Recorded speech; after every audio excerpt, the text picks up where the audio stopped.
2022 박물관 미술관 주간 개막식 사회를 맡은 김수산나입니다. 이제 2부를 시작하는데요. 다시 한 번 더 인사드리겠습니다. 저는 2022 박물관 미술관 주간 개막식 사회를 맡은 김수산나입니다. 1부에서는 2022 박물관 미술관 주간을 맞아서 전국 각지에서 얼마나 다양한 프로그램들이 열리는지 여러분이 맞을 준비를 하고 있는지 저희 간단한 소개해 드렸는데요.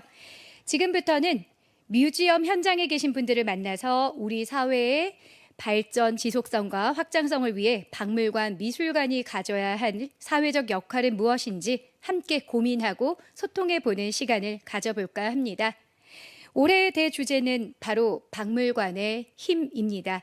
박물관과 미술관의 역할은 가치 있는 작품을 수집하고 전시하고 연구, 보존, 교육하는 데 있는데요. 변화의 속도가 과거와는 비교할 수 없을 정도로 빠른 오늘날 박물관과 미술관은 여러 고민을 안고 있습니다. 과거에는 박물관이 가치 있는 작품을 수집하고 보존하는 역할에 중점을 뒀다면 현대사회에서는 박물관이 지역사회의 중심 커뮤니티로서 여러 분야에서 영향력을 미치고 있기 때문에 그만큼 책임감도 무거울 것 같습니다. 새로운 미래를 위해 앞으로 박물관, 미술관이 담당해야 할 사회적 역할은 무엇일까요? 이를 위해서 구체적으로 어떠한 노력을 또 기울여야 할까요? 이러한 질문들에 대해서 전문가들과 함께 심도 깊은 이야기를 나눠보도록 하겠습니다. 본격적인 포럼 시작에 앞서서 참석해 주신 분들을 소개해 드리겠습니다. 먼저 이번 포럼의 좌장을 맡은 국립공주박물관의 한수 관장님을 소개합니다. 다음은 경희대학교 문화예술연구소의 백명 연구위원님. 반갑습니다.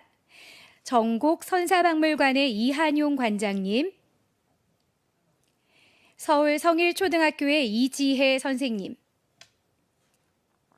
종로구 보건소 치매안심센터의 이은경 팀장님께서 자리해 주셨습니다. 네, 그럼 좌장님께서 오늘 포럼의 주제 및 연사님들을 소개해 주시겠습니다. 네, 안녕하세요. 박물관 미술관 주간 개막식 2부 포럼의 좌장을 맡은 한수입니다. 이번 박물관 미술관 주간을 맞아 오늘 진행되는 포럼은 지속성과 확장성을 위한 박물관의 사회적 역할에 대해서 다방면에서 고찰해보고 이로 인한 다양한 이슈들을 여러 관점에서 함께 성찰해보는 시간을 가져보고자 합니다. 박물관의 사회적 역할에 대한 논의는 1980년대 전 세계적으로 박물관 미술관의 양적 성장과 기능 확대를 배경으로 계속 확장되어 왔습니다. 국내 박물관 미술관 또한 1990년대 이후 양적 성장을 통해 국가 전체의 문화 기반 시설의 40% 이상을 차지하며 대표적인 공공문화시설로 자리매김하였습니다. 예전에는 박물관이 소장품을 위한 책무에서 이제 점차 인간과 사람을 위한 책무로 변해가고 있는데요. 이러한 양상 속에서 박물관 미술관들은 변화하는 사회 안에서 시민들이 기대하는 박물관 미술관의 사회적인 역할은 무엇인가, 그리고 또 박물관과 미술관들이 변화하는 여러 시민의 삶과 어떻게 공존해 나갈지, 이를 통해서 박물관의 힘, 박물관의 선한 영향력에 대해서 함께 논의해 보고자 합니다. 지금부터 4명의 연사분들이 지속성과 확장성을 위한 박물관의 사회적 역할에 대한 4가지 주제를 바탕으로 발표를 진행하겠습니다. 첫 번째로 경희대학교 문화예술연구소의 백령 연구위원님께서 사회 변화와 대응하는 박물관의 역할을 주제로 발표를 해주시겠습니다. 두 번째로는 전곡 선사박물관의 이한용 관장님께서 지역사회와 박물관을 주제로 전곡 선사박물관의 구체적인 사례를 통해 발표를 해주시고요. 그 다음으로는 서울 성일초등학교의 이지혜 선생님께서 어린이들을 위한 모두를 위한 박물관 미술관 교육에 대한 내용으로 발표를 해주시겠습니다. 마지막으로는 종로구 보건소 치매안심센터의 이은경 팀장님께서 미술관과의 공동 프로그램이 어르신의 인지기능 향상에 미치는 영향력에 대해 사례 중심으로 발표를 해주시겠습니다. 각 연사님들의 발표 이후에는 발표를 들으신 시청자분들께서 중간중간 궁금했던 사항들을 댓글을 통해서 남겨주시면 직접 답변 드리는 질의응답 시간도 마련되어 있으니까요. 마지막까지 함께 해주시기를 부탁드립니다. 자, 그러면 순서에 따라서 첫 번째 발표를 담당해 주실 백령 위원님을 만나보겠습니다. 네, 안녕하십니까. 굉장히 중요한 시기에 첫 번째 발제를 맡게 된 경희대 문화예술경영연구소에 있는 백령이라고 합니다. 저는 지속성과 확장성을 위한 박물관의 사회적 역할 중에서 사회가 변화하고 있는 이 시점에서 과연 지속성과 확장성을 갖기 위해서 어떠한 준비, 어떠한 시대적 역할을 박물관들이 가져야 할까 혹은 가졌으면 하는가에 관하여 말씀드리도록 하겠습니다. 지난 2년은 굉장히 어두웠고 힘들었던 시간입니다. 박물관에게 있어서 휴관이라고 하는 절대절명의 시간들을 지나왔고요. 또 사회적 거리라고 하는 정말 공동체, 우리 함께하는 사회에서 있어서는 안 되는 단어들이 우리에게 너무 중요한 일상의 언어였던 것 같습니다. 그래서 2022년 국제박물관의 날, 또 박물관 주간 행사에서 이후에 박물관이 가지고 있는 잠재력을 새롭게 확인하는 기회를 갖고자 하는 것 같습니다. 그래서 오늘의 이야기는 지속성이라고 하는 것이 어떤 의미를 가질까? 또 4차 산업혁명 이후에 디지털화라고 하는 것, 우리 모두가 다 온라인 안에서 많은 분들을 만나봤었는데 이것을 어떻게 좀 더 친화적으로 활용할 수 있을까? 그리고 박물관 교육을 통해서 새로운 공동체를 만들 수 있을까 하는 여러 가지 이런 그 주제들을 가지고 오늘의 이야기를 시작하게 되는 것 같습니다. 모든 분이 다 아시는 것처럼 우리의 일상을 이제는 뉴 노멀이라고 하는 새로운 일상, 또 이 일상 안에서 우리가 당면하게 되는 기후와 생태의 문제, 또 조금 전 말씀드린 디지털과의 결합, 새로운 것들에 관한 이야기들이 많이 나오는 것 같고요. 또 우리가 처음으로 물론 고령화 사회로 들어가고는 있지만 MZ 세대라고 하는 기성세대에게는 굉장히 미스테리하고 이분들에 대한 새로운 접근이 있어야 하는 그런 시기가 온 것 같습니다. 그래서 이런 시점에 박물관들이 어떠한 전략을 가져야 하는가 하는 거에 대한 이야기들을 많은 분들이 하고 계시고 그것들을 조금 압축해서 말씀드리면 과연 문화 다양성과 새로운 감수성을 어떻게 가져가야 하는가, 지역과 사람과 어떻게 상호작용하는가, 좋은 프로그램을 기획하는 것과 그것을 어떻게 알리고 홍보해야 하는가. 조금 전 이제 저희가 오늘의 이 이야기를 위해서 오랜 시간 같이 있으면서 기획과 홍보에 관한 문제점, 해결해야 되는 것들에 관한 이야기들을 많이 나눈 것 같습니다. 그리고 또 우리 사회가 국공립보다는 사립박물관이 많기 때문에 사립박물관의 역량을 어떻게 키워야 하고 또 공공에서는 어떤 역할을 해야 할까, 그러면서 박물관의 새로운 위상을 어떻게 만들어 갈까. 말씀 몇 번 나온 것처럼 과거와 현재를 잇는 것이 아니라 이제는 또 다른 미래와 어떻게 만날까 하는 굉장히 중요한 시점에 이야기를 나누게 된 것 같습니다.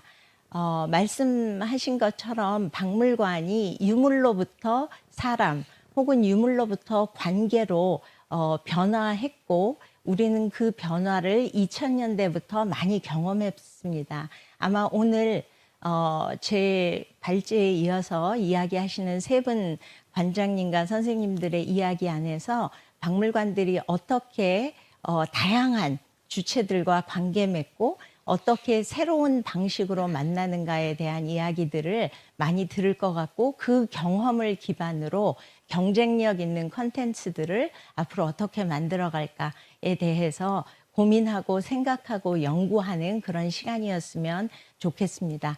예, 박물관의 기능에 관한 이야기들 많이들 하셨고요. 어찌 보면 새로운 일상의 시대에 있어서의 박물관은 이전에 가지고 있던 수집하고 연구하고 보존하고 전시하는 공간에서 조금 벗어나서 정말 많은 사람들이 다양한 이야기를 할 수 있고 정서와 심리적 경험이 가능하고 또 과거로부터 현재로부터 만들어지는 이미지와 상징을 서로 이야기하고 새로운 의미들을 발견하고 그러면서 학습보다는 좀 더 모험하고 그 경험들의 차별성, 이 공간이기 때문에 이 박물관이기 때문에 가질 수 있는 차별성을 경험하는 이런 기능들에 대해서 이야기하고 있는 것 같습니다. 그러기 위해서 어떤 역량들을 박물관이 가져야 하는가 하는 거에 대한 이야기들을 많이 하고 있고 저는 이 중에서도 박물관이 어떤 리더십을 가질 수 있는가 연구의 조직이 아니라 지역 안에서 어떤 문화와 예술의 플랫폼으로서의 역할 그걸 통해서 어떤 리더십을 가질 수 있고 지역 안에 있는 많은 주체들과 어떤 협업을 할 수 있는가에 대해서 조금 더 관심을 가지고 우리가 앞으로 이야기를 진행했으면 하는 바람입니다. 예, 박물관에 대한 이야기들을 할 때, 그 코로나 이전의 상황을 보면 오브제의 중심 안에서 도슨트 프로그램들이 많이 진행되었고 전시 연계 혹은 기류의 인문학 같은 것들이 진행되었습니다. 이후에 사람 중심으로 가서 마지막 발제에서 하실 것처럼 치매를 가지신 어르신 혹은 학교와 연계하고 가족의 캠프들을 하는 사람을 위한 경험들을 해봤고요. 또 강아지들과 애견인들과 반려견과 같이 하는 댕댕이 미술관 가자와 같은 프로그램들이 있었고 이제는 그것을 가지고 좀 더 아이디어 중심의 주제 중심의 박물관 고유의 컨텐츠들을 기대해 보겠습니다. 여기에서 가장 중요한 것이 무엇일까를 생각해 보면 저는 경험이라고 생각하고 있습니다. 이 경험은 연속된 일상이라고 하는 일반적인 개념의 경험이 아니라 박물관 미술관이라고 하는 독특하고 고유한 공간 안에서 일어나는 사건, 그 사건을 통해서 내 행동이 변하고 내 행동과 다른 사람들과 함께하는 그 사건을 통해서 우리 사회와 우리 이웃에 대해서 이해하고 공감하는 경험을 가지는 그런 공간으로서 자리매김해야 하지 않을까라는 생각을 하고 있습니다. 그러기 위해서 박물관은 어떤 공간이어야 하느냐, 경험의 복합문화 공간으로서 자리 잡아야 한다라는 생각을 하게 됐고요. 이제는 꼭 극장에서 영화를 보고 꼭 교육실에서 교육이 일어나고 도서관에서 책을 읽는 것이 아니라 그런 공간들을 넘나들면서 우리 요즘 하이브리드란 말 많이 하고 있는데 그런 하이브리드적인 행위들이 일어나는 공간을 기대하고 있는 것이 아닌가 하는 생각을 해봅니다. 그래서 각 박물관이 우리 박물관의 대표 오브제가 무엇일까를 생각하셨다면 이제는 우리 박물관 안에서 일어나는 고유의 경험, 우리만이 우리 박물관을 찾는 분들에게 제공할 수 있는 정말 특별한 경험이 무엇일까에 대해서 생각하는 그런 주간이 되었으면 좋겠고 그런 사례들을 오늘 많이 같이 나누는 시간이었으면 합니다.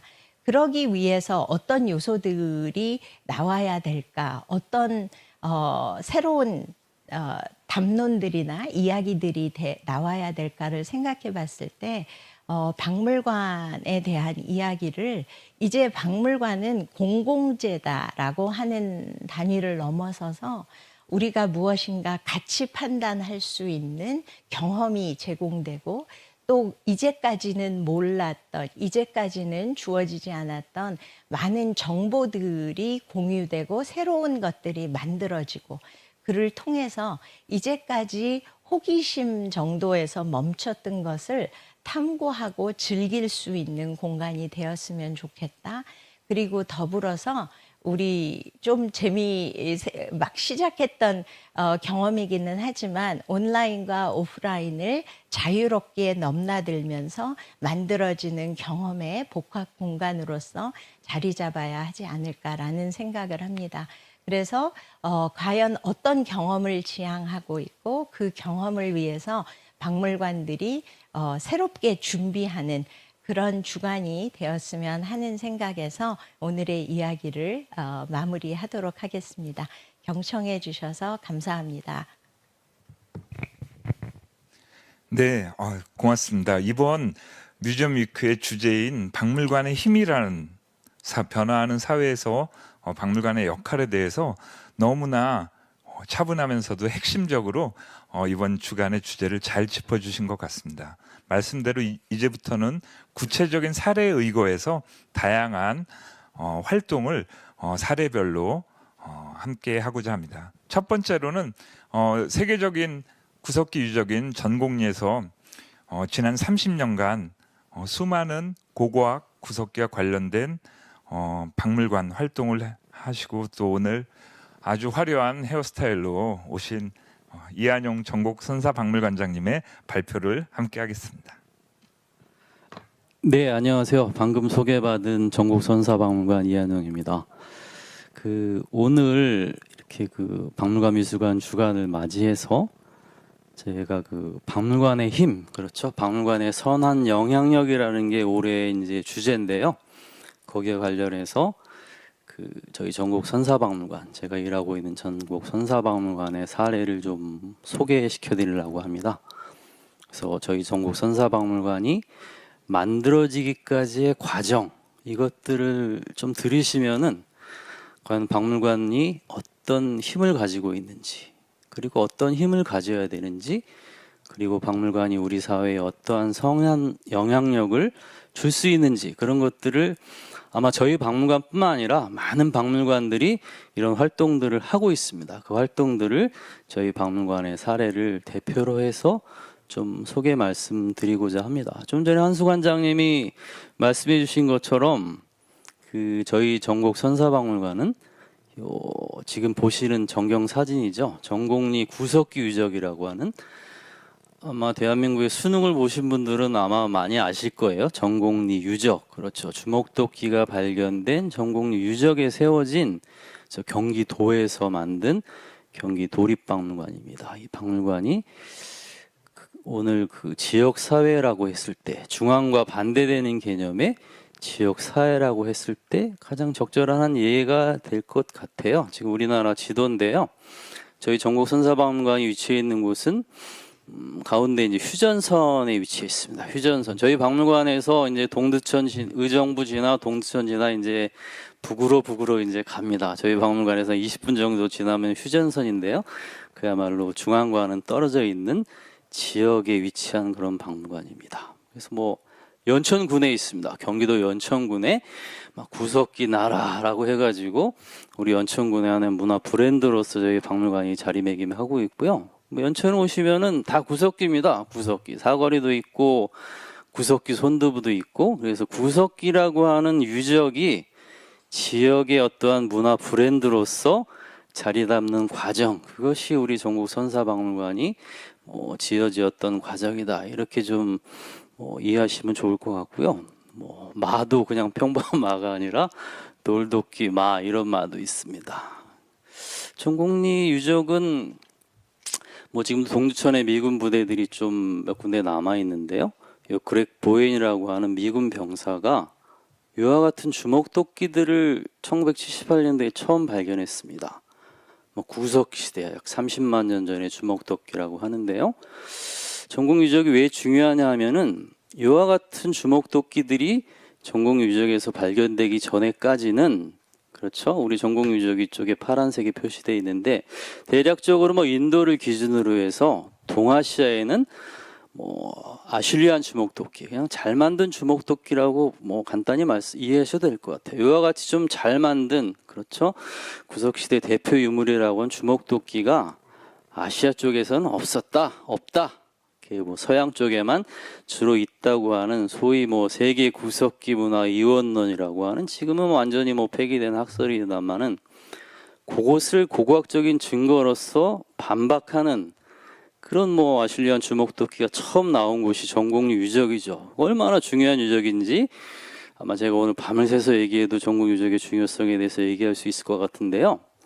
그 유적이 발견됐을 때 1979년도에 뭐 그 당시 때의 그 박정희 대통령이 그야말로 세계적으로 중요한 뭐 구석기 유물이 나왔다. 그래서 발굴단을 격려하기 위해서 뭐 어떻게 좀 뭐라고 할까, 금일봉이라고 할까요? 이렇게 또 돈을 발굴단에 뭐 연천군을 통해서 내려보냈다고 합니다. 그래서 그 당시 때에 가장 최신 공법인 샌드위치 패널 공법에 의해서 지은 그 당시 때 발굴 현장 사무소가 저 건물입니다. 저 건물이 바로 아까 맨 처음에 오셨던 저희 전곡 선사박물관의 전신이 되겠습니다. 그래서 1978년도에 처음 유적이 발견되고 또 80년대 뭐 활발하게 발굴을 하다가 지금도 많이 뭐 연천에 잘 안 오신 분이 많겠지만 금방 많이 잊혀졌죠. 그래서 잊혀진, 굉장히 세계적으로 중요한 유적임에도 불구하고 잊혀진 우리 전곡 유적을 되살리기 위해서 지금 보시는 저 허름한 건물을 개조해서 박물관을 만들었습니다. 지역의 조그만 박물관이죠. 그 박물관을 만들면서, 그렇죠, 대학 교수가 자료관을 건립하셨다고 하는데, 저기 뭐 한양대학교의 전 국립중앙박물관장도 역임하셨던 백이동 교수님께서 그야말로 필생의 노력을 바쳐서 저 허름한 건물에 이제 박물관, 자료관을 만들면서 그 전곡 유적을 더 널리 알려야 되겠다. 이만큼 중요한 세계적인 구석을 널리 알려야 되겠다고 해서 그 조그만 박물관, 그 허름한 건물을 개조해서 만든 박물관의 개막 행사로 시작했던 게 바로 지금 그 유명한 올해로 30년째를 맞은 전곡리 구석기 축제가 되겠습니다. 그래서 그때 1회 때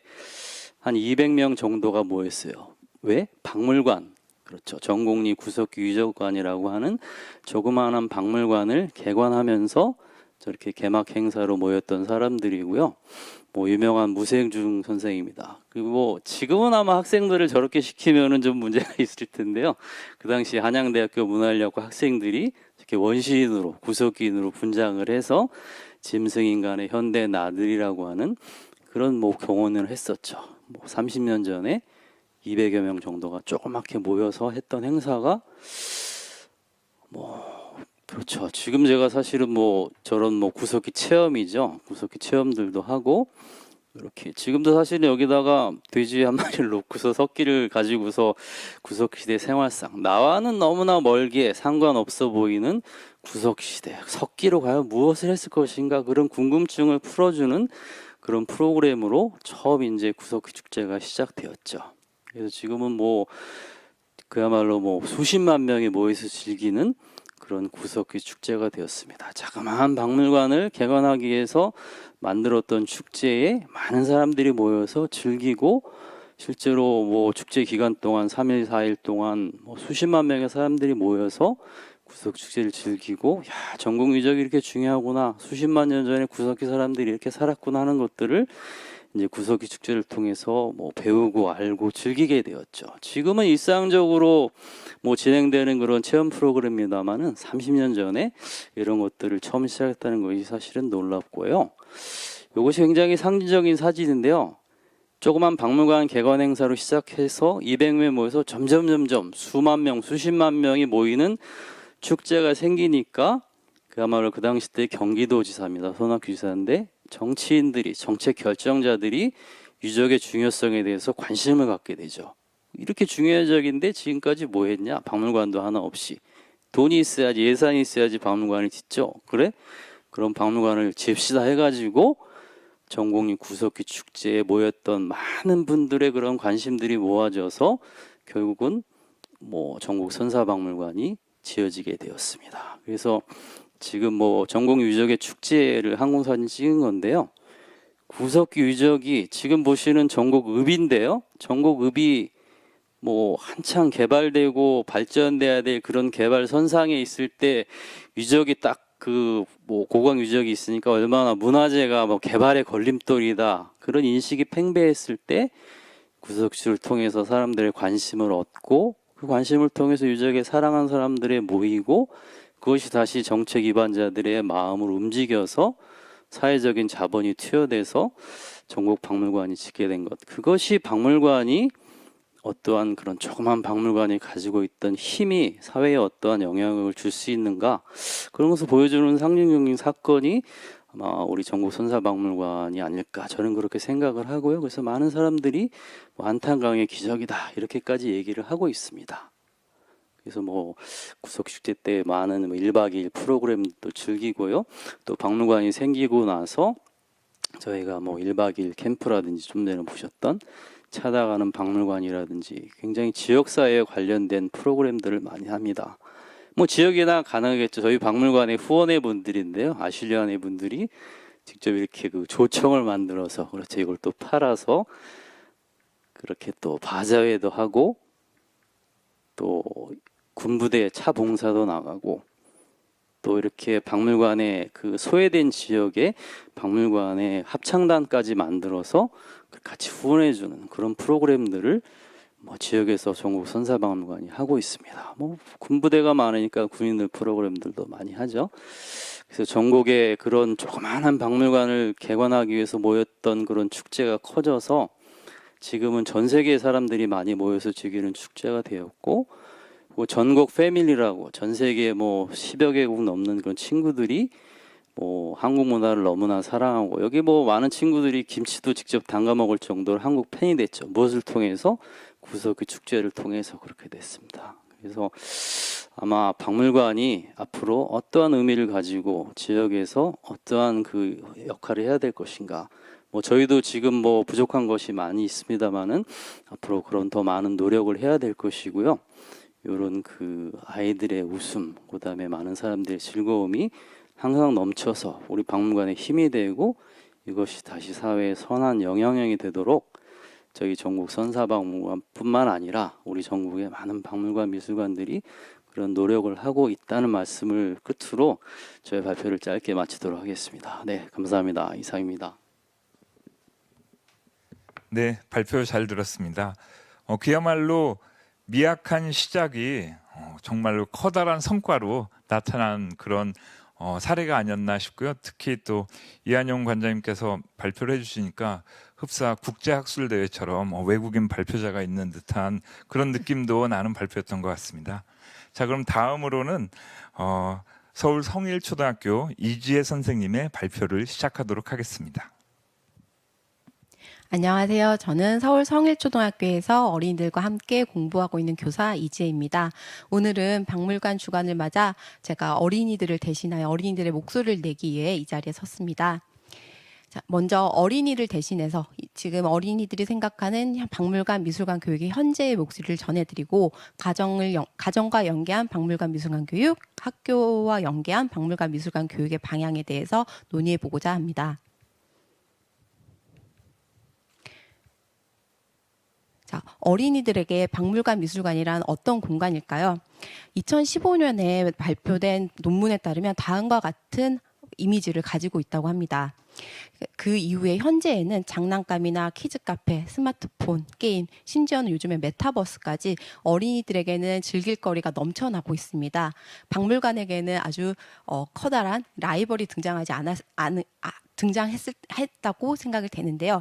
날로 더욱 늘어나고 진화하는 이런 즐길거리들 사이에서 어린이들에게 박물관은 어떤 공간일까요? 제가 담임을 맡은 6학년 학생들의 솔직한 의견들입니다.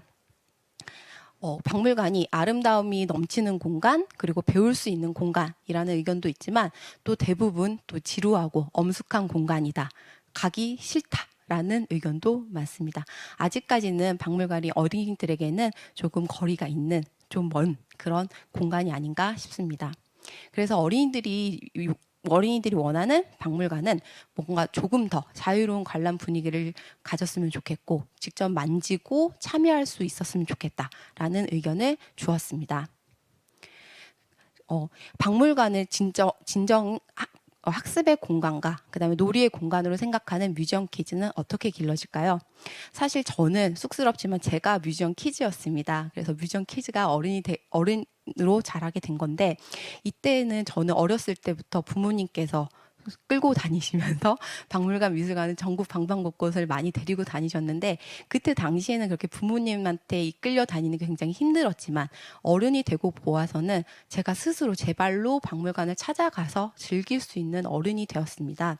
이때 저희 부모님의 역할이 굉장히 컸다고 생각을 하는데요. 이건 제 개인적인 의견뿐만 아니라 2018년에 건남이의 연구에서도 발표된 것과 같이 그 박물관 경험에는 어린 시절부터 부모의 역할이 굉장히 크고 그 어린 시절의 경험이 이후 성인기에 삶의 다양한 방면에서 영향을 미치고 있음을 밝히고 있습니다. 따라서 이런 뮤지엄 키즈가 자라게 되는 데는 가정의 역할이 굉장히 큰데요. 그 이유 중에 하나가 가정에서는 아이들과 함께 경험을 공유하고 그 경험을 바탕으로 박물관 교육 안에서 학생들의 어린이들의 선 경험과 선 지식, 그다음에 관심과 흥미를 반영하여 활동을 지속해 나갈 수 있다는 것에 장점을 가지기 때문이라고 생각이 듭니다. 하지만 몇 가지 제가 초등교사가 봤을 때 가정 연계한 박물관 미술관에는 몇 가지 제가 아쉬운 부분들이 있었는데 제가 실제로 만나는 저희 학생들에게 조사를 해보고 물어봤을 때 한 반에 한 20명 정도의 아이들 중에서 부모님과 함께 박물관을 방문해 본 경험을 가진 아이들은 20명 중에 대 6명, 6명 정도가 되고 단 한 번도 방문해 보지 못한 아이들이 15명 정도 됩니다. 이런 것을 보면 사실 학년에 따라 차이가 없고 이러한 경험들은 대부분 성인이 될 때까지도 지속되는 면이 있습니다. 한마디로 박물관에 방문을 많이 하는 가족들은 계속 방문을 하고 방문하지 않는 가족들은 계속 방문을 하지 않는 부익부 빈익빈의 현상이 나타나게 되는 것이죠. 그래서 모든 가정들이 박물관에 관심을 가진 문화적 경향이 다 다를 수는 있지만 굉장히 낮은 비율이 아닌가 그런 생각이 듭니다. 또한 박물관에 부모님과 함께 방문을 하더라도 사교육에 위임을 하면서 사설 박물관 교육단체에서 어린이들이 학원식으로 박물관을 관람하게 하는 경험들도 굉장히 많습니다. 이러한 경우에는 부모님과 공감대가 형성되기 어렵기 때문에 지속적으로 박물관을 방문하거나 방문하는 것으로 이어지거나 또 이어지기가 어렵고 학생들이 학원식 교육으로 박물관을 여기기 때문에 흥미가 굉장히 떨어진다는 문제점도 있는 것 같습니다. 그리고 대부분의 이제 그 가족 단위의 교육 프로그램들이 어린이들 활동을 위주로 이루어지기 때문에 부모님의 관심이 반영되기 어렵다는 또 단점도 있습니다. 그리고 대부분이 교육 프로그램으로 위주가 되다 보니 참여자들이 한정되는 문제점이 있습니다. 따라서 실제 가족 단위로 방문을 했을 때 좀 스스로 즐겁게 자유롭게 관람을 할 수 있는 그런 해석 매체들이 좀 부족하다는 생각이 듭니다. 그래서 이런 문제들은 가족 단위 관람객들이 스스로 자유롭게 참여할 수 있는 관람 문화, 그다음에 부모 대상의 교육들이 좀 더 보강되어야 되지 않나 그런 생각을 가지고 있습니다. 하지만 이런 어린이들이 뮤지엄 키즈를 기르기 위해서는 가정의 역할이 혁혁한 것은 명백하다고 생각하지만 모든 가정이 그렇게 할 수는 없습니다. 그래서 그런 가정에 그런 책임을 맡기기보다는 학교에서 그 책임을 나누어 갖고 역할을 수행해야 한다고 생각을 합니다. 그래서 2015년 개정 교육과정에 따르면 교수학습 방법 면에서 한 학기에 1회 이상 박물관, 미술관을 방문하도록 권장하고 있습니다. 따라서 그 교육과정에서도 명시된 것과 같이 명시되었고 박물관에서도 학교 연계 박물관, 미술관 교육을 굉장히 많이 실시를 하고 있습니다. 그래서 이때 제가 많이 저희 아이들이랑 같이 활동했던 것에 대해서 좀 느꼈던 게 몇 가지가 우선 참여 기회가 제한된다는 점입니다. 학교 연계 박물관 미술관 교육도 대부분이 교육 프로그램 위주로 이루어지다 보니 그 교육 프로그램을 신청하는, 그래서 스스로 신청한 선생님들의 열의에 따라서 학생들의 참여 기회가 제한이 되고, 또 박물관과 학교의 거리, 환경 면에서도 또 참여가 제한된다는 점이 제가 문제로 생각하는 부분입니다. 따라서 최근에는 코로나 팬데믹으로 인해서 원격 수업이 굉장히 많아지면서 박물관 교육도 원격으로 진행되는 경우가 많습니다. 그래서 이것들을 적극적으로 활용한다면 체계적이고 그리고 시간과 거리의 한계를 뛰어넘는 교육들이 더 발전할 수 있을 것이라 생각을 합니다. 그리고 저희 학교에서는 지금 범교과 학습 주제로 뭐 독도사랑 주간, 친구사랑 주간처럼 그 주간을 가지고 이렇게 활동을 하는 것들이 있습니다. 그런 것처럼 우리 학교 안에서도 지금과 같은, 오늘과 같은 박물관 미술관 주간을 운영할 수 있다면 더욱더 좋을 것 같습니다. 그리고 박물관 교육 프로그램들이 대부분 일회성 이벤트로 끝나는 경우가 많습니다. 왜냐하면 그 박물관의 비전과 소장품을 위주로 교육 프로그램들이 만들어지면서 그것들이 전체 교육 과정을 다 커버하기는 힘들 것입니다. 그래서 오히려 학교와 연계를 한다면 그 학생들의 교육 과정 요소에 맞춰서 각 박물관의 교육 프로그램들을 체계적으로 정리한 하나의 허브가 필요하지 않나, 그런 생각들이 듭니다. 그리고 학교와 연계한 박물관 미술관 교육이지만 실제 활동을 해보면 좀 약간 분절적이라고 느끼는 게, 박물관 교육의 사전 활동, 사후 활동은 학교에서, 그리고 본 활동은 박물관에서 역할이 좀 분명하게 나눠져 있고, 그리고 그 학생들의 특성이나 내용에 따라서 내용을 조정하는 그런 협력적인 과정이 좀 많이 부족하다는 또 문제가 있습니다. 이런 부분에선 연계 프로세스의 개선이 또 필요하다고 생각이 들고요. 그다음에 대부분 또 저희가 이제 박물관을 방문하면 갤러리 투어식으로 관람을 하고, 그리고 교육실에서 표현 활동을 하게 됩니다. 근데 대부분 이렇게 정형화된 감상과 표현 활동으로 정형화되어 있고, 그리고 최근에는 그러니까 표현 활동과 결과물을 만들어내는 것에 좀 더 치중했다는 또 느낌이 듭니다. 그래서 좀 더 다양한 프로그램의 변화가 필요하지 않나, 그런 생각이 듭니다. 그래서 제가 또 제안하고 싶었던 게 스스로 관람객들이 소장품과 마주해서 감상할 수 있도록 그런 보조 자료들이 필요한데, 그래서 이 교육 프로그램 못지않게 해석 매체들의 개발도 많이 도움이 필요할 것 같습니다. 특히 어린이 같은 경우에는 우리 발달 수준이 다르고 이해 수준이 다르기 때문에 어린이들을 위한 별도의 해석 매체도 필요하지 않나, 이런 생각이 들었습니다. 그래서 외국의 많은 박물관들에서는 이런 해석 매체들, 가족용 레이블이나 어린이용 레이블을 제공하면서 어린이들이 좀 더 쉽고 재미있게, 그리고 가족들이 직접 참여할 수 있는, 그러니까 관람해서 직접 독립적으로 참여할 수 있는 그런 매체들을 많이 만들어주고 있습니다. 그래서 비단 외국뿐만 아니라 우리나라에서도 어린이용 도슨트, 어린이용 오디오 가이드, 그다음에 어린이용 레이블 등을 개발해서 제공하고 있는데요. 이런 것들은 특히 어린이의 관람객의 호응에 뿐만 아니라 성인 관람객 호응에도 굉장히 많이 호응하시는 부분에 있어서 이 어린이를 위한 박물관 교육이 모두를 위한 박물관 교육으로 전이되고 확장될 수 있다는 가능성을 보여주고 있는 것 같습니다. 그래서 최근에 개관한 서울공예박물관 같은 경우에는 한 전시실 안에서 관람과 체험 활동을 동시에 할 수 있는데, 이때 또 다리 역할을 하는 것이 아주 쉽게 쓰여진 레이블의 역할이 아니었나, 그런 생각이 듭니다. 그래서 어린이 관람객이 평생의 문화예술 향유자가 되기 위해서는 가정과 학교의 투 트랙으로의 연계와 그리고 독립성과 자율성을 기를 수 있는 해석 매체의 도움이 있다면 우리 모두가 박물관의 힘으로 인문학적 소양을 가질 수 있지 않을까, 그런 생각을 하게 됩니다. 네, 이상으로 발표를 마치겠습니다. 감사합니다. 네, 이지혜 선생님 고맙습니다. 정말 우리 사회의 미래인 어린이들에게 매력적으로 보이는 것이 우리 박물관의 굉장히 중요한 일이라는 생각이 들고요. 또 박물관 종사자 입장에서만이 아니라 더 많은 어린이, 더 많은 부모님, 더 많은 선생님들의 이야기를 들어야 박물관에 앞으로 더 나은 역할이 기대될 것 같습니다.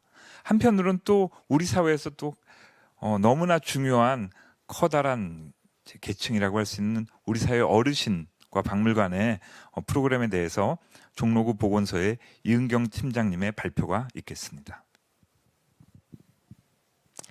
네, 안녕하십니까. 소개받은 종로구 치매안심센터 총괄팀장을 맡고 있는 이은경입니다. 먼저 2022년 박물관 미술관 주간을 맞이해서 저희 종로구 치매안심센터에서 환기미술관과 협업해서 만든 공동 프로그램을 이 자리에서 소개하게 돼서 굉장히 영광스럽게 생각하고 있습니다. 저는 먼저 우리나라의 그 노인 인구의 현황, 그리고 우리나라 사람들이 치매에 대해서 어떻게 생각하고 있는지, 그리고 실제 지금 현재 치매 환자는 얼마나 있고 어떻게 분포되어 있는지, 그리고 혹시라도 박물관이나 미술관에서 하는 프로그램들이 정말 효과가 있는가? 무슨 의미가 있을까? 비약물 프로그램의 필요성에 대해서 안내를 드리고요. 그리고 저희가 실질적으로 시행했던 미술관에 간 해마라는 프로그램에 대해서 소개드리고, 그 미술관에 간 해마 프로그램을 경험하셨던 어르신들의 효과적인 측면에 대해서 설명드리도록 하겠습니다.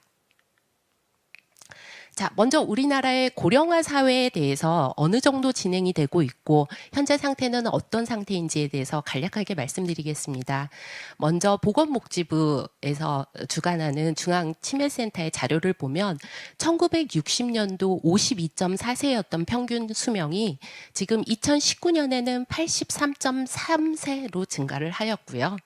2000년 65세 이상 노인 인구가 전체 인구의 7%를 차지하면서 고령화 사회로 우리나라는 벌써 진입을 했습니다.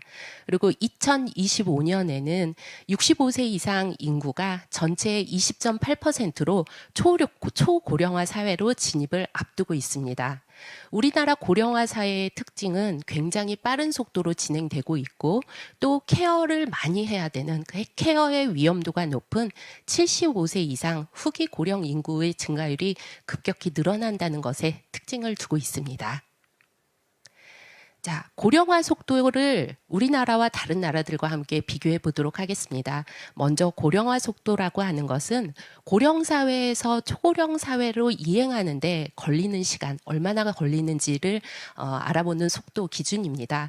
먼저 프랑스 같은 경우를 보면 고령 사회에서 초고령 사회로 이행하는 데는 154년이 걸렸습니다. 하지만 아시아에서 제일 먼저 초고령 사회로 진입한 일본은 35년이 걸렸습니다. 이보다 더 빠른 우리나라, 지금 현재 25년 예상하고 있습니다. 고령사회에서 초고령사회로 걸리는데 25년을 예상하고 있고요. 이 지표가 나타내는 의미는 우리가 초고령사회에서 초고령사회, 어르신들 인구 증가에 대해서 과연 얼만큼 대비를 하고 있고, 이 어르신들에 대해서 지금 여기 이 자리에 모여있는 어느 누구도 피해갈 수 없는 상황입니다. 우리가 이 문제에 대해서 얼마나 심각하게 생각하고 대비를 하고 있느냐에 대해서 의문점을 제기하지 않을 수 없습니다. 자, 노인 인구의 현황입니다. 요거는 전 세계적인 추세와 저희 나라 추세를 조금 비교한 자료입니다. 먼저 그 2017년도 통계청 보도 자료인데요. 세계적으로 보면 2015년대 65세 이상 세계적인 인구 비율은 8.2%였습니다. 하지만 2060년에는 지금 현재 그 변화율이 17.8%로 증가율이 예상되지만, 우리나라 같은 경우는 2015년에 13.1%였다가 2060년에는 40.1%로 급격하게 증가를 예상하고 있습니다. 자, 과연 그럼 치매라는 질환에 대해서 우리 국민들이 어떻게 생각하고 있는지를 보여주는 지표입니다. 연령대별로 가장 무서운 질환이 어떤 질환입니까? 라고 질문을 드렸을 때 나온 답변입니다. 치매 질환은 주황색 막대 그래프이고요. 보시면 40대, 그러니까 50대를 기준으로 해서 확연하게 차이가 있습니다. 지금 50대 이전 49세까지는 암이라는 질환에 대해서 가장 무서워하고 두려워하는 걸로 확인이 되지만, 50세가 넘어가면서 치매라는 질환에 대해서 가장 우려를 하고 두려워하는 것으로 지금 확인이 되고 있습니다. 이 나이 때부터 주변에 부모님을 비롯해서 주변에서 치매 진단을 받으시는 분들이 발생됨으로 인해서 그에 따라 치매에 대한 두려움이 증가하는 걸로 판단되고 있습니다. 지금 현재 우리나라 치매 환자의 현황입니다. 2022년 1월 달에 중앙치매센터에서 발표된 자료입니다. 지금 현재 65세 이상 우리나라 노인 인구는 857만 7,830명으로 확인이 되고 있고요. 그중 치매로 진단을 받으신 분들 같은 경우에는 78만 6,259명으로 확인이 되고 있습니다. 이렇게 치매 환자를 둔 가정에서 1년에 이 치매 환자를 위해서 사용되어지고 있는 돈이 연간 2,500만 원이라는 지금 현재 통계치가 보고되고 있습니다. 요 정확한 데이터는 아니지만 향후 15년 이내에 우리나라 국가에서 총 예산 중에 국방비보다 치매 환자를 위해 돌보는 기금이 예산이 더 많이 소요가 될 거라는 전망들도 있습니다. 지금 조금 자료가 좀 작은데요. 지금 현재 전국적으로 시도별로 치매 환자의 유병률을 나타낸 자료입니다. 전국적으로 보면 10.33%입니다. 65세 이상 인구에서요. 쉽게 말씀드리면 길거리 지나다가 보시는 65세 이상 어르신 100명 중에 10명은 치매 진단을 받으신 분이고요. 10명 중에 1명이 치매라는 질환을 앓고 계신 분들이라고 생각하시면 될 것 같습니다. 너무 안타까운 건 여러분들께서 치매라는 질환 생각하시면 너무 매스컴에서 언론에서 보셨던 너무 극한 상황에 계신 어르신들만 상상하는 경우가 되게 많습니다. 하지만 실질적으로 저희가 현장에서 접하는 치매 어르신은 길에서 흔히 볼 수 있는 어르신들이 치매 질환을 앓고 계신 분들이 대다수입니다. 그래서 선생님들께서 근무하시는 미술관이나 박물관에서 하는 프로그램들이 과연 어르신들이 이러한 치매 질환을 예방하고 지연시키는 데 효과가 있을까? 라고 생각을 하시는 경우가 많으실 것 같아요. 지금 현대 의학적으로 치매 진행을 억제하는 가장 검증된 치료법으로는 약물을 투여하는 방법이 있습니다. 여러 가지 종류의 약물 종류가 있지만 아세틸콜린 분해 효소 억제제를 사용한다든지 메만틴이라는 약제를 사용한다든지 병원에서 흔히 하는 이런 치료법인데요. 약물 치료 같은 경우는 인지 기능 저하를 억제는 어느 정도 효과가 인정이 되지만 일상생활 능력을 유지시키고 또한 신체 기능을 유지시키는 데는 큰 효과는 없습니다. 인지 기능이 더 떨어지는 거를 그냥 지연시키는 효과라고 보시면 될 것 같습니다. 하지만 치매 예방 및 치매 진행을 예방하기 위해서는 인지중재 치료라든지 신체 활동 프로그램 아니면 뇌 내에 있는 여러 가지 자극들을 주어짐으로 인해서 뇌가 점점 기능이 퇴색하는 것을 막아줄 수 있는 프로그램들이 필요합니다. 그래서 저희 전국에 있는 치매 안심센터에서는 인지 프로그램이나 작업 프로그램, 운동 프로그램, 음악이나 미술 프로그램, 원예 프로그램, 숲 체험 프로그램들 다양한 비약물 프로그램들이 진행이 되고 있습니다. 다음으로 저희가 실질적으로 환기미술관과 협업해서 만든 미술관에 간 해마 프로그램에 대해서 소개를 좀 드리겠습니다. 먼저 저희 종로구 치매안심센터에 등록된 어르신들에게 치매 예방 프로그램으로 미술이라는 활동을 조금 적용을 했습니다. 그래서 회화의 다양한 장르와 재료별 기법에 따라서 이분들이 학습을 하고 또한 다양한 주제와 표현 기법을 활용해서 나만의 작품을 제작해 봄으로 인해서 제작한 작품들을 또한 완성시킴과 함께 전시하는 과정을 통해 자아 존중감과 함께 성취감을 높여서 어르신들이 할 수 있다는 자신감과 함께 삶의 질을 향상시키는 걸 목표로 두었고요. 프로그램을 통해서 얻게 되는 다양한 자극 등을 통해서 인지 기능이 더 떨어지는 것을 예방하고자 했습니다. 그래서 치매 극복 선도 단체인 환기미술관과 2018년도부터 저희가 협업해서 시행하고 있는 프로그램입니다.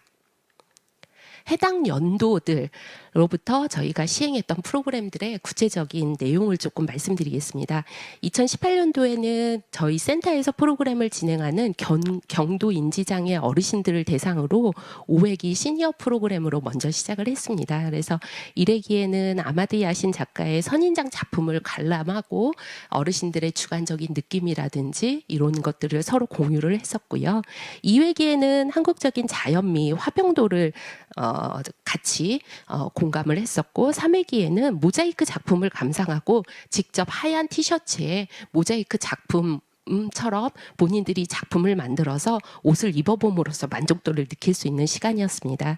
4회기에는 한국의 아름다운 미라는 주제를 가지고 한국화 작품들을 관람하고 부채에 직접 그려서 부채를 소유하는 이런 시간도 가졌고요. 5회기에는 현대미술의 한 장르인 팝아트 작품을 감상하고 팝아트 기법을 이용해 가지고 본인 스스로의 자화상을 그려보는 시간을 가지기도 했습니다. 그리고 저희가 2019년에는 5월 8일부터 7월 10일까지 11명의 정상 어르신을 대상으로 10회기로 팝아트 기법으로 꽃그림을 공동으로 그렸고요. 그리고 개인적으로는 자유화를 그리는 시간을 가지도록 했습니다. 2019년도 저희 프로그램 운영 후에 어르신들의 만족도를 조금 조사를 해봤습니다. 전체적으로 11명 중에 매우 만족이라고 답해 주신 분은 10명이셨고 만족이라는 답변을 주신 분은 한 분이셨습니다. 2019년도에는 저희가 프로그램이 끝난 후에 전시회를 진행을 했습니다. 그래서 8월 14일부터 8월 16일까지 종로구에 있는 아트스페이스 이색이라는 곳에서 진행을 했고요. 프로그램 참여자가 직접 축사도 발표하고 테이프 커팅식을 참여하면서 만족도를 높였고 또한 전시 일정 중에는 참여자가 직접 도슨트를 진행하기도 했습니다. 2020년에는 저희가 코로나 때문에 일단은 프로그램이 운영되지는 못했고요. 2021년에는 저희가 방역 수칙을 준수하면서 5명 이내로 참여 인원을 줄였습니다. 그래서 직접 염색한 종이에 민화 작업을 조금 했었고요. 그리고 마지막 시간에는 건강하고 행복한 노년 생활을 위한 미술 심리 세라피라는 주제로 특강 전문가의 특강 시간을 가지기도 했습니다. 그래서 저희가 이 작년에는 직접적으로 프로그램 참여하셨던 어르신들의 영상이라든지 수치화된 만족도 조사가 아니라 직접 술기로 된 소감을 조금 받았었는데 굉장히 만족도가 높았습니다. 하지만 실질적인 영상은 이 자리에서 저희가 공유를 드리지 못하고요. 대신에 환기미술관에서 같이 프로그램에 참여하셨던 김경희 학예사님의 말씀을 직접 들어보도록 하겠습니다. 안녕하세요. 저는 환기미술관 김경희 학예사입니다. 종로구 치매안심센터와 함께 미술관에 간 해마 프로그램을 담당해서 진행을 해왔었고요. 작년에는 아쉽게 못했지만 재작년에 이어 올해까지 2년째 미술관에 간 해마 프로그램을 무사히 마무리가 된 것 같아서 기분이 매우 좋습니다. 재작년에는 코로나의 영향이 없었기 때문에 어르신들과 함께 즐거운 시간을 보내고 작품도 만들어서 전시까지 진행을 했었는데요. 매우 안타깝게도 코로나로 인해서 어르신들하고 중간중간 만났다 헤어졌다 많은 우여곡절 끝에 결국 이 프로그램이 종료가 될 수 있었고요. 전시까지 연기되지는 못해서 굉장히 안타깝고 속상한 마음이 드는 한 해였던 것 같지만 어르신들하고 역시나 즐거운 시간을 보낼 수 있어서 개인적으로는 굉장히 행복했던 한 해였던 것 같고요. 특히나 저는 올해 이제 육아휴직을 끝내고 복귀를 한 상태였고 그때 어르신들을 만나게 돼서 더더욱 감회가 남달랐던 것 같습니다. 어르신들의 응원도 많이 받았고 그 응원 덕분에 지금까지 잘 일을 하고 있습니다. 어르신들 사랑해요. 자, 저희가 진행했던 미술관에 간 해마 프로그램을 통해서 저희가 어르신들이 자아 존중감과 성취감을 향상시킴으로 인해서 우울감도 굉장히 많이 감소되었고 평상시 본인들이 생활하면서 경험하지 못한 여러 가지 미술적인 작품 활동이라든지 여러 가지 자극들을 인해서 인지 기능이 저하되는 것을 예방할 수 있었습니다. 또한 지역사회 공동체 안에서 미술관의 교육적인 아니면 사회적인 역할을 수행함으로써 미술관이 이러한 치매, 친환경 조성에 좋은 영향을 미칠 수 있다는 것도 저희가 느꼈고요. 또한 어르신들이 치매안심센터에 대한 치매에 대한 부정적인 인식을 깨트리고 다양한 활동을 통해서 재밌는 곳 그리고 치매라는 거는 일정 부분 예방도 가능하다라는 거를 느끼실 수 있게끔 하는 아주 굉장히 좋은 시간이었습니다. 마지막으로 2018년도부터 저희 종로구 치매안심센터에 여러 가지 도움을 많이 주고 계시는 환기미술관 관장님 이하 여러 학예사 선생님들께 이 자리를 빌어서 감사 인사를 드리고 싶습니다. 경청해 주셔서 감사합니다. 네, 네 분의 발표 모두 잘 들었습니다. 이렇게 새로운 시대에 요구되는 박물관과 그리고 미술관의 사회적 역할이 무엇일지 이야기해보는 아주 유익한 시간이었다는 생각이 듭니다. 지금부터는 온라인을 통해서 각 연사님들의 발표를 지켜보신 시청자분들의 생각은 어떤지 또 궁금한 점은 무엇인지 직접 들어보도록 하겠습니다. 댓글을 통해 남겨주신 질문들 중 몇 가지를 뽑아서 답변을 드리도록 하겠습니다. 네, 첫 번째 백령 위원님께 질문이 들어온 것 같은데요. 네, 박물관, 미술관의 지속성과 확장성의 논의는 시적절한 것 같습니다. 사립 박물관, 미술관이 많은 국내에서 박물관, 미술관이 나아가야 할 방향과 전략을 들었는데 박물관, 미술관이 이 역할들을 수행하기 위해 필요한 정부의 역할이 궁금합니다라고 질문 올라왔습니다. 네, 굉장히 어려운 질문인 것 같고 짧게 대답해 드릴 수 없을 것 같다라는 생각이 드는데요. 오늘 얘기하고 있는 이 지속성과 확장성을 좀 들여다보면 결국에는 개별 박물관이 어떤 경쟁력을 가지고 아까 이지혜 선생님 말씀하신 것처럼 박물관의 적은 박물관이 아니라 그 외에 우리 관람객들이 박물관 대신 가서 즐길 수 있는 여러 가지의 상황과 놀이와 이런 것들인 것 같습니다. 그래서 결국에 박물관이 자기 경쟁력을 갖기 위해서 어떻게 프로그램을 연구하고 개발할 수 있는가, 또 우리 사회나 시대를 어떻게 이해하는가에 대해서 연구하고 그것을 좀 지원해 주는 것, 그리고 박물관들이 자기 고유의 컨텐츠를 갖기 위한 환경과 여건을 마련하기 위해서 지금도 노력해 주시는 것으로 알고 있지만 조금 더 박물관, 미술관이 활동할 수 있는 아까 연천의 사례라든가 학교가 박물관, 미술관과 만날 수 있는 좋은 환경들을 만들 수 있는 그런 기반을 좀 고민해 주시면 좋지 않을까라고 생각합니다. 네, 경험의 접점이 되어야 된다라는 말씀으로 이해가 되는데요. 네, 또 질문 들어온 것들 한번 보겠습니다.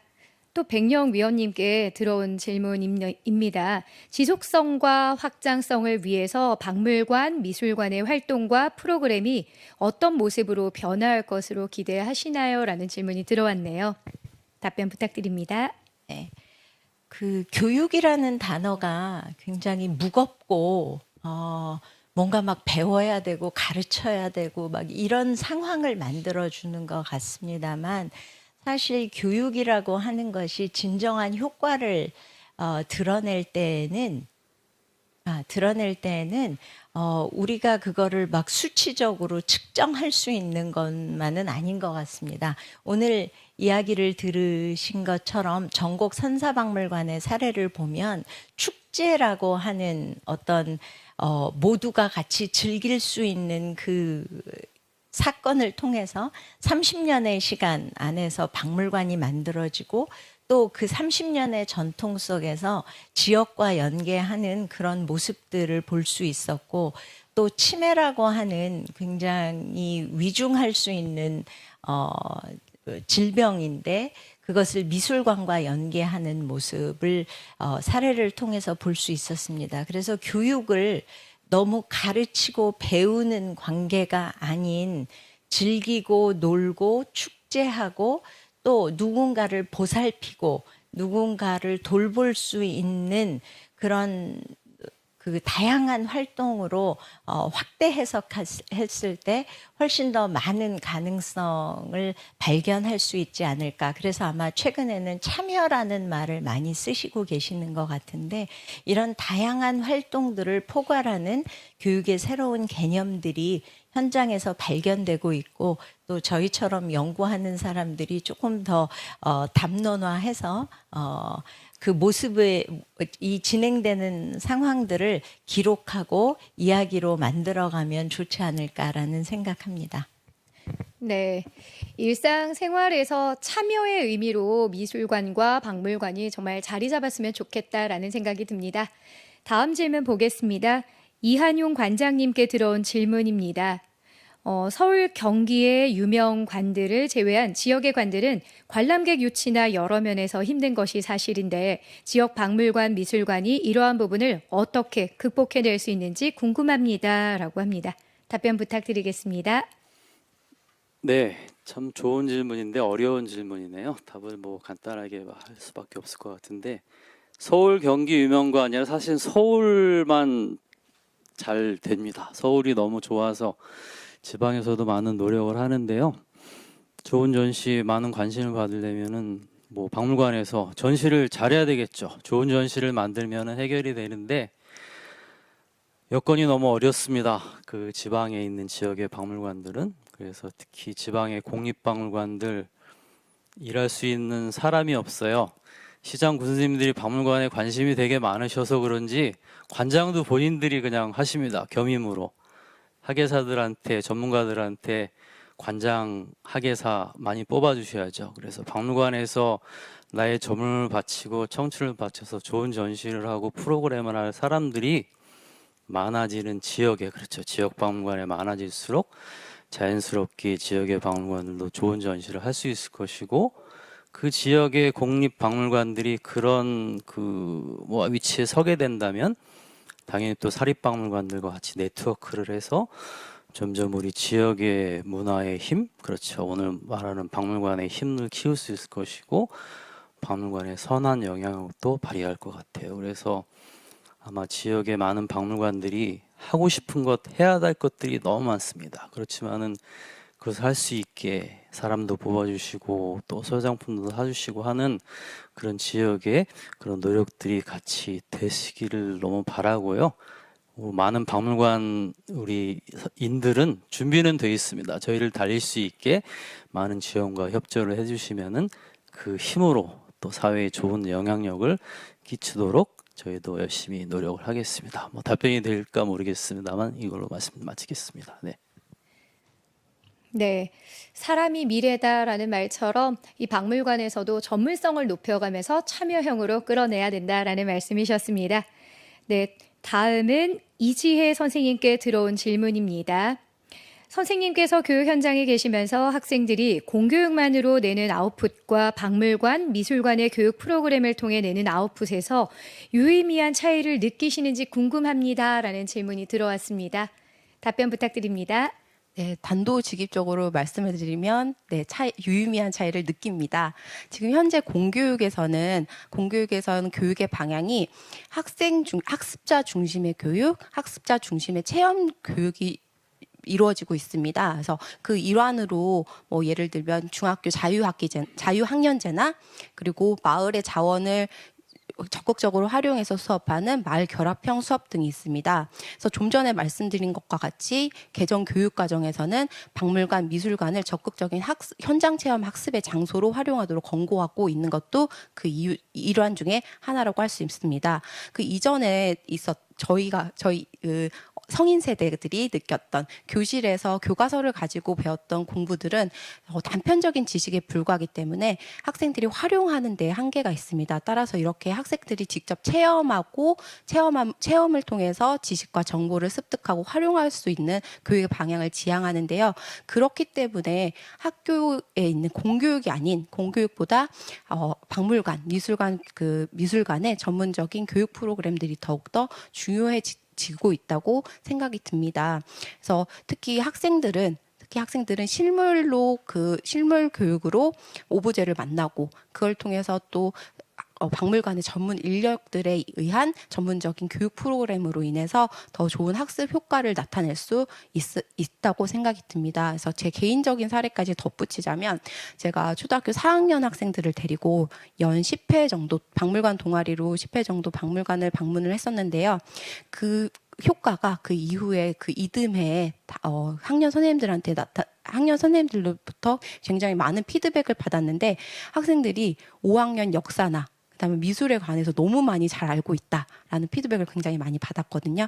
그래서 학생들이 학습적인 면뿐만 아니라 그리고 그 박물관과 미술관을 친숙하고 즐거운 공간으로 여길 수 있다는 점에도 굉장히 큰 효과를 발휘할 수 있다고 생각이 듭니다. 네. 답변 잘 들었습니다. 실제 삶으로 들어오는 박물관과 미술관이 아이들에게도 이제 더 자주 일어났으면 좋겠다라는 생각이 들었습니다. 네, 이번에는 이은경님께 들어온 질문입니다. 고령화 사회에서 치매 환자 증가는 우리가 함께 고민하고 해결해 나가야 할 사회 문제라고 생각을 합니다. 치매 환자들을 대상으로 하는 미술 치료 프로그램 외에 치매 환자 가족 혹은 치매 환자들과 함께 살아가는 사회 구성원을 위한 박물관, 미술관 프로그램은 많이 없는 것 같습니다. 이 부분은 어떻게 생각하는지 궁금합니다. 라는 질문입니다. 네, 답변 드리겠습니다. 저희 종로구에는 지금 37곳의 미술관과 박물관이 분포되어 있습니다. 아마 전국에서 시군구별로 제일 많이 아마 분포되어 있는 걸로 확인이 되었는데요. 그럼에도 불구하고 저희가 저희 어르신들하고 연계되어서 미술관이나 박물관을 방문할 수 있는 곳은 환기미술관, 정기적으로 방문할 수 있는 곳은 환기미술관 한 곳입니다. 저희가 실질적으로 미술관이나 박물관 문을 굉장히 많이 두드립니다. 열기가 굉장히 어렵습니다. 옆에 선생님께서 말씀해 주신 초등학생, 어린이들한테는 문을 조금 쉽게 열어주시는데 저희 어르신들한테는 문을 잘 열어주시지 않는 것 같아 굉장히 많이 서운합니다. 그래서 이 자리를 빌어서 어르신들이 노화의 과정이라는 거는 그 어느 누구도 피해갈 수 없는 과정이고 또한 어르신들께 지금 세대의 어르신들께서는 아무래도 많은 박물관이나 미술관에 관람의 기회가 적었던 세대들이 아닐까 싶어요. 아직까지도 미술관이나 박물관은 그냥 전시나 관람만 하는 곳으로 생각하시는 분들이 많고 심지어는 종로구에서 평생을 사셨지만 환기미술관조차 한 번도 가보시지 못하셨다는 분들도 굉장히 많이 접하고 저는 많이 놀라기는 했습니다. 그래서 여러분들께서 조금 더 문을 어르신들에게 조금 열어주시면 어르신들의 노후를 그러니까 인생을 마무리하는 과정 중에 지금까지 겪어보지 못한 새로운 자극, 새로운 환경이 또 되지 않을까라는 생각을 해봅니다. 그래서 여러분들 주변에 전국에 256개의 치매안심센터가 있습니다. 치매안심센터에서 혹시라도 미술관이나 박물관을 통해서 프로그램이나 아니면 뭔가를 요청할 때 문을 좀 활짝 열어주셨으면 하는 바람입니다. 네, 그동안 아이들만 신경을 썼었는데 어른들이 좀 사각지대에 있지 않았나 하는 생각이 듭니다. 시간 관계상 질의응답은 여기서 마치도록 하겠습니다. 오늘 약 1시간 동안 좌장의 한수 관장님을 비롯해서 백령 연구위원님, 이한용 관장님, 이지혜 선생님, 이은경 팀장님까지 총 5분을 모시고 지속성과 확장성을 위한 박물관, 미술관의 사회적 역할에 대해서 이야기를 나누어 보았습니다. 이제 2022년 박물관 미술관 주간 개막식을 마무리할 시간이 되었는데요. 1부에서 말씀드렸던 개막식 시청 인증 이벤트는 오늘 저녁 6시까지만 참여 가능하니 아직까지 참여 안 하신 분이 계신다면 바로 참여해 주시고요. 당첨자는 오늘 오후 8시에 박물관 미술관 주간 공식 SNS를 통해서 발표된다고 합니다. 5분 함께 자리해 주셔서 감사드리고요. 짧게 인사 한마디씩 하면서 2022 박물관 미술관 주간 개막식 2부를 마무리하려고 합니다. 먼저 한수 관장님 말씀 부탁드립니다. 네, 박물관 미술관 주간이 열린 5월은 사실은 가족들과 함께 1년 중에 가장 박물관 미술관에 가기 좋은 그런 때입니다. 그래서 지금 수많은 전국의 박물관 미술관들이 관람객들을 위해서 너무나 좋은 프로그램들을 준비하고 있으니까요.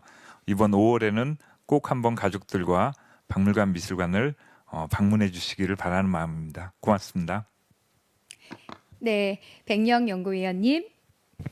네, 2년 동안의 코비드-19로 고생 많으셨습니다. 이제 22년으로부터 그동안에 감추어졌던 박물관의 힘을 발휘해서 그 활동들 안에서 정말 기대하고 있는 박물관의 선한 영향력을 우리 모두 현장에서 볼 수 있는 그런 시간을 기대해 보겠습니다. 감사합니다. 네, 이한용 관장님.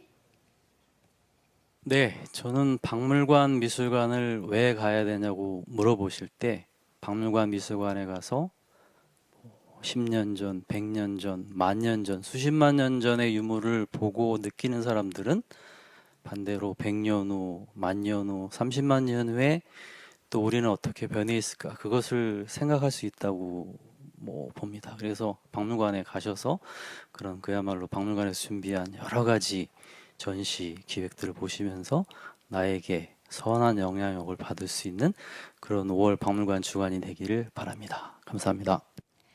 네, 이지혜 선생님. 네, 학교 교사이기 전에 뮤지엄 키즈였던 제가 성인인 입장에서 말씀을 드리면 우리 어린이들이 더 많은 어린이들이 박물관을 방문하여 선한 영향력을 얻어갔으면 하는 바람입니다. 감사합니다. 네, 이은경님. 앞서서도 말씀드리기는 했는데요. 어르신들이 미술관, 박물관을 단순히 그냥 전시, 관람하는 곳이 아니라 직접적으로 방문해서 내가 뭔가 전문가들의 도움을 받아서 체험하고 즐거운 곳이라는 곳을 느낄 수 있게끔 열린 박물관, 미술관이 되었으면 하는 희망입니다. 감사합니다. 네, 5분의 말씀 정말 잘 들었습니다. 이번 포럼을 통해서 앞으로 박물관, 미술관들이 빠르게 변화하는 사회 속에서 어떻게 발전해 나가야 될지, 그리고 시민들은 박물관과 미술관에 기대하는 사회적 역할이 무엇인지를 조금이나마 알 수 있는 계기가 된 것 같습니다. 오늘 이렇게 폭넓은 이야기를 나눌 수 있었던 뜻깊은 시간을 마련해 준 이 모든 분들께 감사의 인사를 드리고요. 다시 한번 오늘 자리에 참석해 주신 좌장님 비롯한 네 분의 연사님, 그리고 실시간으로 온라인 통해 함께해 주신 시민분들께 감사 인사 드리도록 하겠습니다. 2022 박물관 미술관 주간 오늘부터 5월 22일까지 10일간 진행이 됩니다. 정말 다양한 프로그램들이 준비되어 있으니까 많은 관심 부탁드리겠습니다. 이번 박물관 미술관 주간을 통해서 많은 것을 느끼고 경험하는 소중한 시간 만드시길 바랍니다. 지금까지 2022년 박물관 미술관 주간 개막식에 함께해 주신 모든 분들께 감사드리며 저는 여기서 이만 인사드리겠습니다. 감사합니다.